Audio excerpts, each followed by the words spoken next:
싫어하는 인생 공부 송이복의 서정시 비평. 안녕하십니까, 송이복입니다.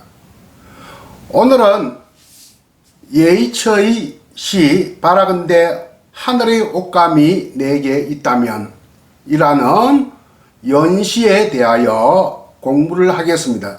이 시를 감상부터 하시겠습니다. 바라건대 하늘의 옷감이 내게 있다면. 윌리엄 버틀러 예이츠. 금빛 은빛이 날과 시로 잘 짜여 수놓인 하늘의 옷감이 내게 있다면, 밤의 어두움이며 낮의 푸름이며 또 해질녘 방명이 잘 어울려 뒤섞인 그 하늘의 옷감이 내게 정녕 있다면, 그대의 발 아래 펼쳐놔 드릴 것을. 하지만 내사 가난하여 꿈밖에 없어라. 그대의 발 아래 그 꿈을 펼쳐 드리니 사붓이 밟고 오세요, 꿈속의 그대여. 아일랜드의 민족 시인 윌리엄 버틀러 예이츠는 아주 유명한 시인으로 잘 알려져 있습니다. 저도 3년 전에 2017년에 아일랜드에 간 일이 있습니다. 더블린이 아일랜드의 동쪽에 있다면 거의 무덤이 있는 거의 외가 마을인 슬라이고는 북서쪽에 위치해 있습니다. 더블린과 슬라이고를 보면 예이처의 생애를 다 볼 수가 있습니다. 더블린보다 슬라이고가 그에게 더 중요합니다. 예이츠에게 주변에 중요한 지명과 인명이 있는데요, 그에게 가장 중요한 지명은 그의 고향인 더블린이 아니라 그가 유년기에 살았던 그야말로 정말 고향 같은, 정신적인 고향 같은 외가 마을 슬라이고입니다. 슬라이고에 거의 유명한 작품 속에 것들이 다 놓여져 있습니다. 슬라이고에는 이니스퍼리라고 하는 섬 이름의 섬이 있고요, 그가 영원히 잠들어 있는 곳도 바로 그의 외가 마을인 슬라이고입니다. 지명이 슬라이고와 가장 유명한데요, 예이처에게 있어서 인명은 모드곤이라고 하는 여자 이름입니다. 모드곤은 그와 평생을 우정과 사랑의 경계를 넘나들며 한 시대를 공존한 이성 친구 내지는 애인이었습니다. 그러면 오늘은 주로 모드곤과 관련해서 이야기를 하겠습니다. 아까 낭독에서 들어보신 시의 내용은 바라건대 하늘의 옷감이 내게 있다면 입니다. 이 시의 제목을 직역하면 나는 하늘의 옷감을 원한다 인데 좀 시적인 맛이 좀 부족한 듯 해서 바라건대 하늘의 옷감이 내게 있다면으로 제가 바꿔왔습니다. 그러면 모드곤이 어떻게 처음 만났느냐? 예이처의 미발표 자서전에 의하면 스토리는 이렇게 시작합니다. 그의 아버지는 변호사였거든요. 1889년 어느 이른 봄날에 그러면 예이처 나이가 일반적으로는 24살이 됩니다. 우리 한국식 나이로는 25이고요 6월생이니까 생일 되기 전에 석 달 전에 만났으니까 한 3월에 만났다고 보면요, 생일이 안 지났으니까 23살이라고 했습니다. 23세 때 내 인생의 한람이 시작되었다, 이런 안에 글을 쓰기도 했거든요. 어떤 책에는 23세, 어떤 책에는 24세라고 되어 있는데 생일이 안 지났기 때문에 23세다. 그러나 우리는 여기서는 24세다 하는 게 맞습니다. 24세 때 처음 만났는데요, 자기 집 앞에 마차 한 대가 멎었답니다. 거기서 키 큰 아가씨가 서류를 가지고 자기 집으로 들어오는데 키가 아주 큰, 뭐 180cm에 가까운 아주 미인 아가씨가 들어와서 자기 아버지와 대화를 한 누구신 분이 온 거예요. 전쟁을 찬양하는 말을 하더랍니다. 이때 전쟁이라고 하는 것은 아일랜드 독립무장투쟁을 말하는데 그 아버지가 보수주의자인지 화를 낸다고 합니다. 그 옆에 앉아있던 예이처 자신이 그 아가씨, 키 크고 이쁜 아가씨 펜을 들어줬다고 합니다. 그러니까 아버지가 더 화를 냈다고 합니다. 그것이 예이처와 모도건의 첫 만남입니다.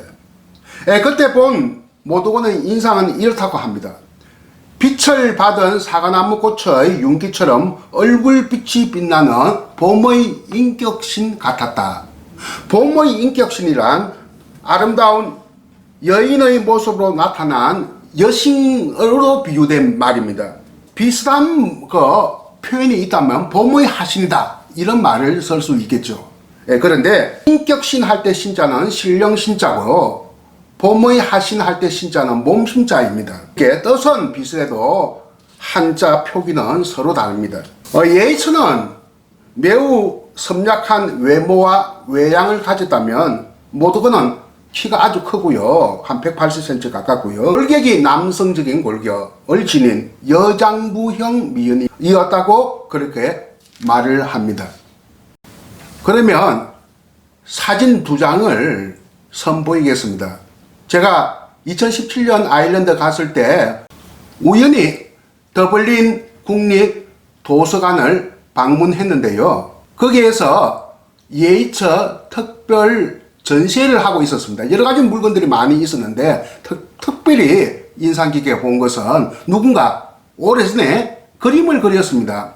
예이처의 모습과 모도건의 모습을 그 안에 간단하게 대상 수준으로 그림을 그릴 때 제가 찍어 갔어요. 이 두 사진을 보여드리겠습니다만 그야말로 예이처는 섬략한 외모를 참 문학 소년 같은 섬략한 외모를 보여주고 있고 모도건은 정면이 아니라 약간 안에 각도를 틀어서 그린 건데요. 참 그야말로 여장부형의 미인으로 그려져 있는데 그 사람의 외모와 외양과 성격이 잘 드러나는 그림이 아닌가 해서 보여드리겠습니다.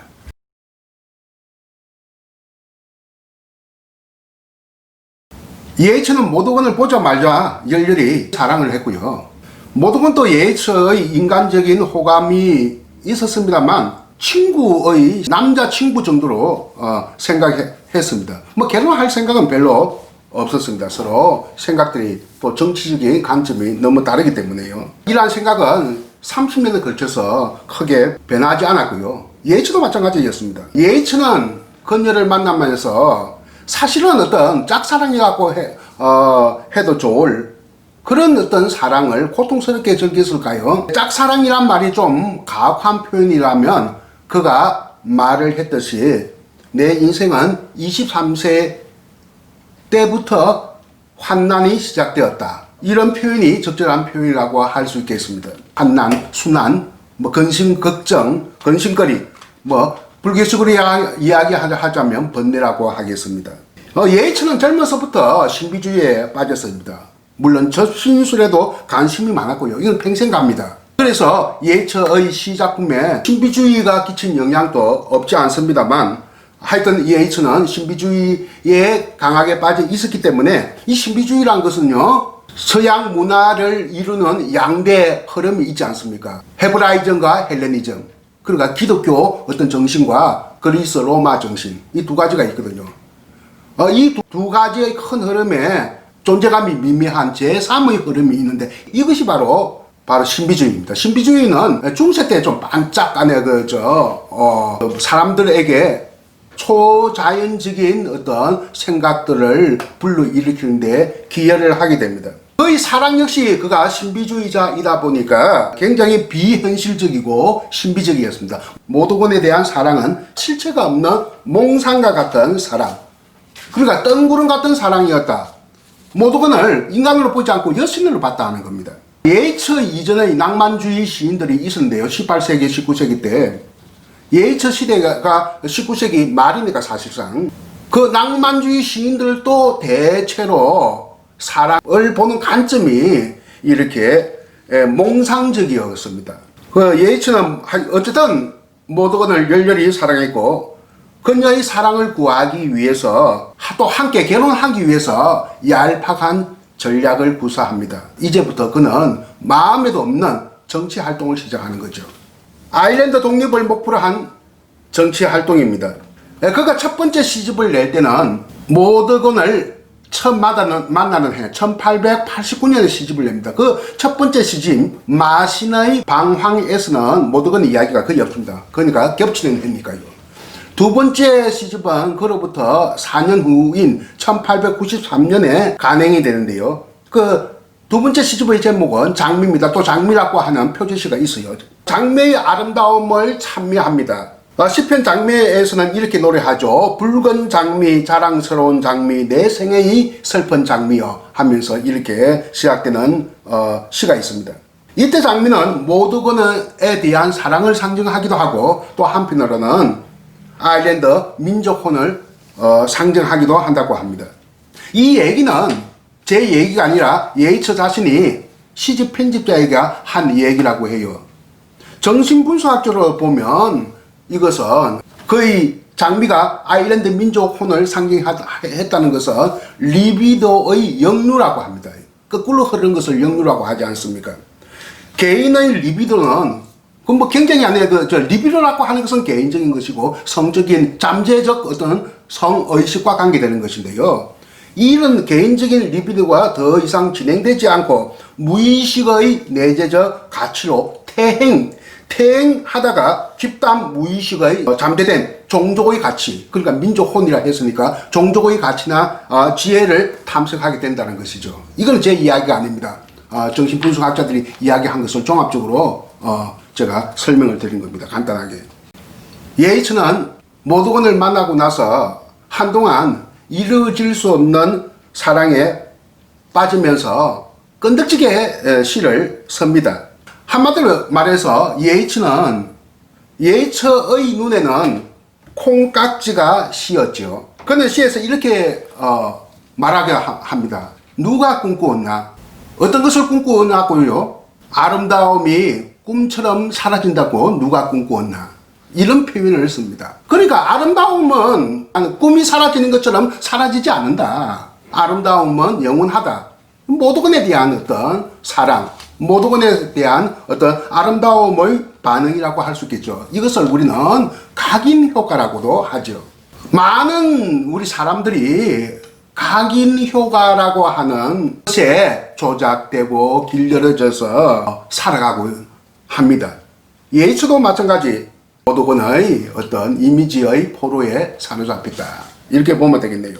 그런데 시간이 흐르면 흐를수록 예이처는 돌아다 봅니다. 누구나 그렇겠죠. 보통 사람 같으면 이만하면 됐지. 한 5, 6년 지났으면 이만하면 됐지. 사랑을 포기하고 새로운 사랑을 찾으려고 할 것입니다. 하지만 예이처는 그 집념을 포기하지 않습니다. 모두건의 마음을 얻기 위해서 그 마음에도 없는 정치 활동을 시작한 예이처는 자기 자신이 분열되고 있다는 것을 느끼게 됩니다. 그래서 세 번째 시집이 곧 간행됩니다. 세 번째 시집은 갈대밭에 부는 바람, 1899년요. 19세기 마지막 해라고 할 수 있는 1899년의 갈대밭에 부는 바람. 그가 여러 권의 시집을 평생을 두고 냈습니다만 이 시집이 가장 유명한 시집이고 대표적인 시집입니다. 아마 이 시집 때문에 노벨 문학상을 그로부터 24년 후에 노벨 문학상을 받았으리라고 추정을 해볼 수 있습니다. 이 시집 속에 예이처 자신의 혼란한 감정, 시리 혹은 실현감이 잘 담겨져 있다는 게 대체적인 세평입니다. 시의 제목이 문장으로 되어 있는 것이 적지 않다는 특성을 보여주고 있네요. 예를 들어 볼까요? A는 마음속의 장미를 말한다. 그는 애인에게 노래를 바친다. 아까 제가 말씀드렸던 그는 하늘나라의 옷감을 원한다. 그는 사초의 울부짖음을 듣는다. 사초. 개울가나 바닷가 모래밭에 자라는 풀입니다. 아주 생명력이 강한 풀이고요. 꽃도 피기도 합니다만 또 나는 애인을 죽기를 바란다. 이렇게 문장식으로 된 제목들이 많이 있는데 방금 말씀드린 이런 문장식 제목의 시의 내용들을 보면 다들 모드곤을 특정해서 쓴 시들입니다. 근데 아까 방금 나는 애인이 죽기를 바란다. 이게 무슨 말이냐고요?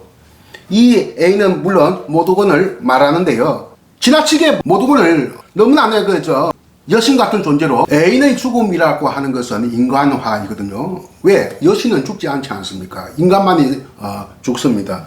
그래 신비적이고 초자연적인 애인의 존재감, 존재성을 마음속에 죽여야 애인이 여자처럼 된다 하는, 그러니까 모두군이 자기 마음속의 여신이 아니라 여자로 거듭날 것을 드러나기를 바란다는 뜻으로 해석되어야 한다는 겁니다. 어떠간에 이 시집 갈대밭에 부는 바람에서 가장 유명한 시편은 뭐니 해도 거의 가장 대표적인 시요 또 세계적인 명시라고 할 수 있는, 그는 하늘나라의 옷감을 원한다. 바라건대 하늘의 옷감이 내게 있다면 입니다. 이 시를 처음 번역한 사람은 우리 근대 문학 초창기 문단의 번역가와 시인으로 유명한 안서기목입니다. 김소월의 스승이죠. 시를 8행시인데요. 11행시로 조그마하게 이렇게 변형을 시키고요. 마지막 원문에 보면 트레드 소프트리란 말이 있는데요. 이것을 가만히 밟고 지내라 이렇게 옮기는데 이 옮김이 오고이티라고 생각됩니다. 문맥상 볼 때는 사뿐히 밟고 내게로 오라 라는 뜻인데요. 가만히 밟고 지내라 이렇게 번역을 했거든요. 그게 좀 오고이티가 아닌가 이런 생각이 들고요. 어느 영문학자가 그랬답니다. 번역된 서성의 역본을 통해 김소월이 진달꽃에서 바라건대 하늘의 옷감이 내게 있다면을 영향을 받았다. 뭐 이런 말을 하는데 참 김소월로서는 억울합니다. 왜? 발달한 것밖에 없어요. 이 두 시가 예처의 바라건대 하늘의 옷감이 내게 있다면과 김소월의 진달래꽃의 같은 것은 딱 한 가지 밟다, 밟는다 할 때 그거밖에 없어요. 자기 스승이 번역을 했다고 왜 자기가 뒤집을 써야 됩니까? 그런데 이 밟다고 해도 이 또 달라요.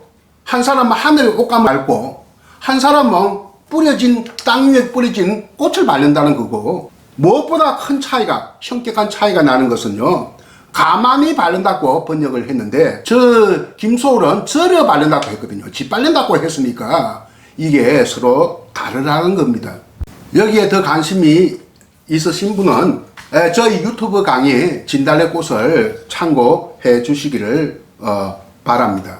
이렇게 영문학자가 김소월 진달래꽃이 예처의 바라건대 하늘의 옷감이 내게 있다면을 영향을 받았다는 둥, 모방했다는 둥 이렇게 이야기하는 것은 이식문화론, 제가 너무나 좀 어려운 말을 썼는데요. 우리 문화가 서양의 것을 모방했다 하는 것이 이식문화론인데, 이식문화론에 대한 지나치는 강박관념의 결과다 이렇게 말할 수밖에 없습니다. 저는 이 시를 처음 접할 때가 20살 때였습니다. 그때 역본은요, 시인이면서 영문학자인 김종길 선생 것을 보고 감동을 받았습니다. 이 시가 주는 가슴 설렘은 이루 말할 수가 없었지요. 그 후에도 이 시에 대한 느낌은 변함없이 저의 마음속에 남아 있었습니다. 어쨌든 이 시는 연애시의 주옥 같은 명편입니다. 아무리 번역을 잘한다 하더라도 사실은 영어로 읽어야 제 맛을 감지할 수 있습니다. 굉장히 율동적입니다. 가난한 청년의 시인 예처가 남긴 젊음의 감성이 그대로 잘 엿보이는데요. 여러분 같으면 천국의 옷감이 내게 있다면 어떡할 겁니까? 이 시의 첫 행에 등장하는 검빛 은빛이 날가시로 잘 짜여, 이게 첫 행입니다. 이 검빛 은빛은 햇빛과 달빛을 비유한 것입니다. 어디 그뿐이겠어요? 계속 시에서 나옵니다만, 잘 짜여 수놓인 하늘의 옷감이 내게 있다면 밤의 어두움이며 낮의 푸름이며 또 해질녘 방명이 잘 어울려 뒤섞인 그 하늘의 옷감이 내게 있다면, 하루의 낮과 해질녘의 저녁과 어두운 밤의 빛깔까지 동원하니까 많은 빛깔이 지금 동원되어 있습니다. 햇빛, 달빛, 낮빛, 해질녘빛, 어두운 밤빛, 모든 빛들이 다 동원되어서 사랑의 다채성을 제시하고 있습니다. 다채로운 빛으로 짜내고 수놓인 천국의 옷감을 애인의 발 아래 깔아들여서 마치 시종들이 여왕을 모시듯이 모시겠다는 그 정성스러운 마음을 담아내고 있는 거예요. 사랑에 빠진 세상의 모든 청년들의 마음일 것입니다. 과거에 영문학자이면서 예의처 전문가인 이창배라는 분이 계셨습니다. 이분은 이 시를 두고 소박하고 겸허한 시인의 자세가 화려한 이미지와 대조하면서 궁중풍의 사랑을 노래하던 중세의 연애시를 연상하게 한다고 말한 바가 있습니다. 아주 적절한 지적이 아닐 수 없습니다. 이 시는 사랑이 이루어지지 못함에 대한 혼돈의 감정을 노래한 것인데요. A는 극도로 이상한 존재요. 이에 비하면 나는 한없이 보잘것없는 미미한 존재라는 겁니다. 사랑에 빠지면 자신이 미미하게 되는 존재로 보이는 거예요. 사랑에 빠진 남자가 끝까지 자존심을 세우고 내 똑똑하네 하면 절대 사랑이 이루어지지 않는 법입니다. 예처와 모도간의 사랑은 밀고 당김의 사랑이라고 할 수 있네요. 함께 밀거나 함께 당겨야 되는데 한 사람 밀고 한 사람 당기면 쉽게 호응이 되지가 않지요. 이게 또 사랑입니다. 사랑이면서 또 세상의 모든 이치가 다 그렇다고 하겠죠. 내가 상대방을 신비화하면 신비화할수록 상대방은 나를 어떻게 보겠습니까? 신비감이 떨어지게 되거든요. 그러니까 자꾸가 내게 예치는 모도건을 신비화하니까 모도건이 보기에는 이 남자 신비감이 떨어지는 거죠.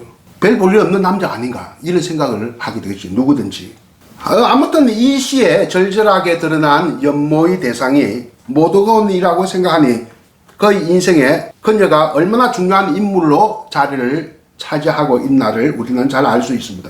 예치는 모도건에게 10년간 청혼하고 모도건은 청혼을 거절합니다. 그리고 결혼합니다. 모도건이 딴 남자와. 모도건은 예이츠에게 이성적인 호감이 없었던 것은 아닙니다. 다만 예이츠는 밀접한 생활 속에 사랑을 원했고 모도건은 거리두기의 사랑을 원했던 겁니다. 그런 차이 때문에 서로 이루어질 수가 없었던 거죠. 그녀는 민족주의적 선동가였지만 결코 역사적 인물로 남을 만한 사람은 아니었죠. 다만 그녀는 그에게 단 한 번도 사랑을 수락하지 않고서도 예처 시세계를 통해서 불멸의 명성을 얻을 수 있었습니다. 이것은 아이러니가 아닐 수 없습니다. 세상의 모든 사랑이라고 하는 것은요, 척박한 땅 위에 피어나는 모순과 아이러니의 꽃입니다. 예처가 사초의 울부짖음을 들었듯이 말이죠. 이 사초라는 게 무엇입니까? 개울가나 바닷가 모래땅에 피는 풀인데요. 저 아일랜드에서 많이 있고 우리 한국, 중국, 일본에도 많이 있습니다.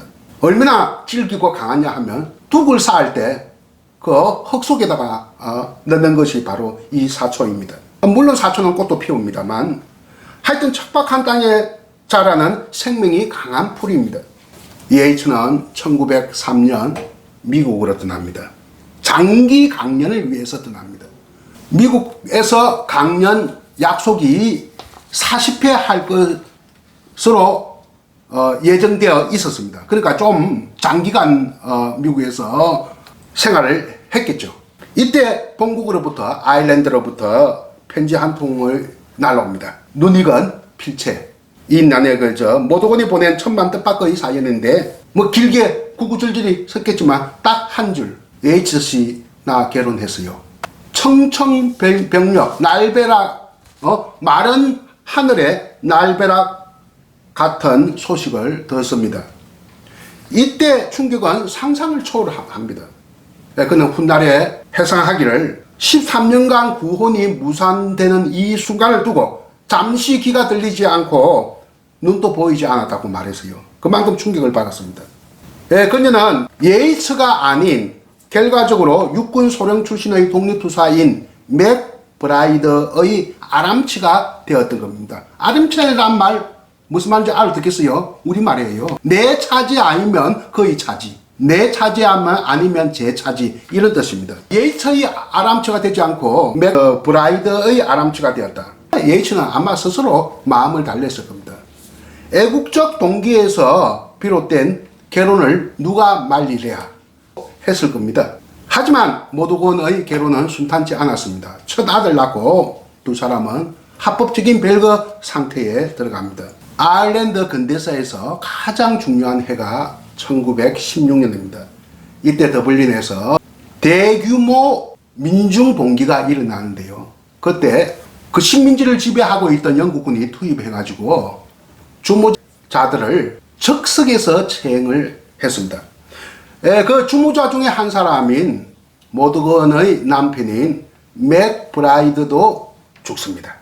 예이츠는 이때 불멸의 명시 1906년 부활절이라고 하는 시를 쓰는데요. 이 시 속에, 시가 좀 깁니다만 마지막 부분에 추모하는 사람 이름 4사람이 나오는데요. 그 중에 한 사람이 맥브라이드라는 이름이 적혀져 있습니다. 남편 죽고 나서요, 예수는 또다시 모두군에게 청혼을 합니다. 그때 망명생활 비슷하게 모두군은 파리에 있었습니다.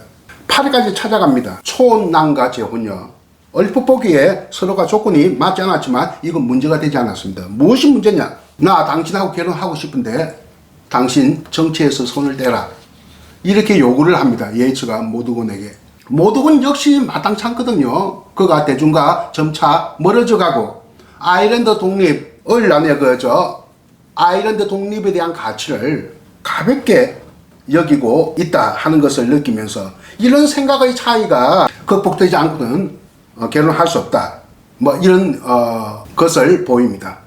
그런데 알려진 바에 의하면 평생을 두고 예이츠는 모드건에게 5차례 청혼을 하고 5차례 거절을 당합니다. 이 거절을 우리는 요즘 말로 태자라고 하죠.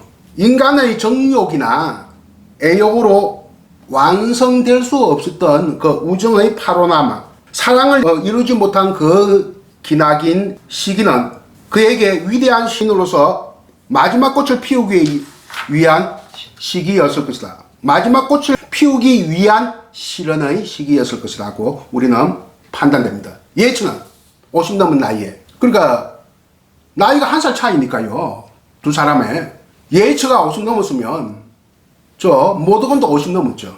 우리가 이렇게 50까지 넘었는데 30년 됐는데 만난 지, 그래도 결혼 안 할 거냐? 근데 결혼하면 이제 신비감이 떨어지기 때문에 결혼할 필요가 없다는 이야기죠.